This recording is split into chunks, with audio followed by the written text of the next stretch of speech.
Odgovor Huseina kapetana Gradaščevića Milošu Obrenoviću na njegov naum prisvajanja Bosne.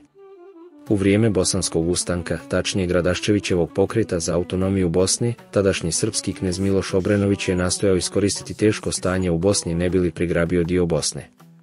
Uvidjevši da knez Miloš ima naum da prisvoji dio Bosne, Husein kapetan Gradaščević mu šalje pismo u kojem mu oštro prijeti ukoliko u tome pokuša. U pismu mu govori da će ga u protivnom napasti u samom srcu Srbije. Također mu u pismu naglašava da ni u kom slučaju neće dopustiti da u njegov posjed dođu podrinjske nahije koje uz dozvolu Porte namjerava priključiti Srbiji. Poručuje mu da se pripazi jer je njegova sablja sjekla i prije nego što je Miloševa iskovana.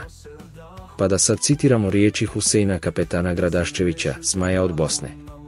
Otpušteni robe, budi sretan da možeš jesti ono malo hrane što imaš pred sobom, ja sam svoje činije već izvrnuo i ne trebam tvoga posredstva kod velikoga vezira. Baš za toga cara neću da znam kod koga se ti želiš za me zauzeti. Da te dočekam, gotov sam u svako doba i na svakom mjestu. Moja je sablja sjekla prije nego je tvoja kovana. Ovo je bio Huseinov odgovor na pismo turskom vazalu, odnosno novopečenom knezu mlade srpske kneževine, Milošu Obrenoviću, gdje Husein pokušava skrenuti pažnju da su Bošnjaci u Bosni autohtoni narod.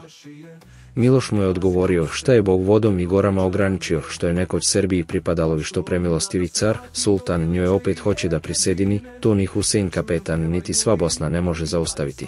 A onda nastavlja dalje u svom pismu, pretiš mi da ćeš iskati račun od mene kada preko Drine pređeš i u Ćupriju dođeš.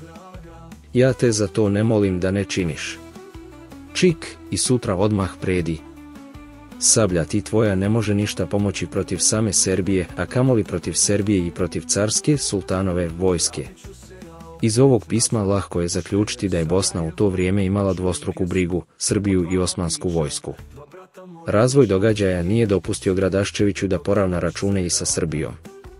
Uskoro je od velikog vezira stiglo saopćenje, tačnije kajma u kojem se Husein proglašava izdajnikom i kao takav osuđuje na smrt.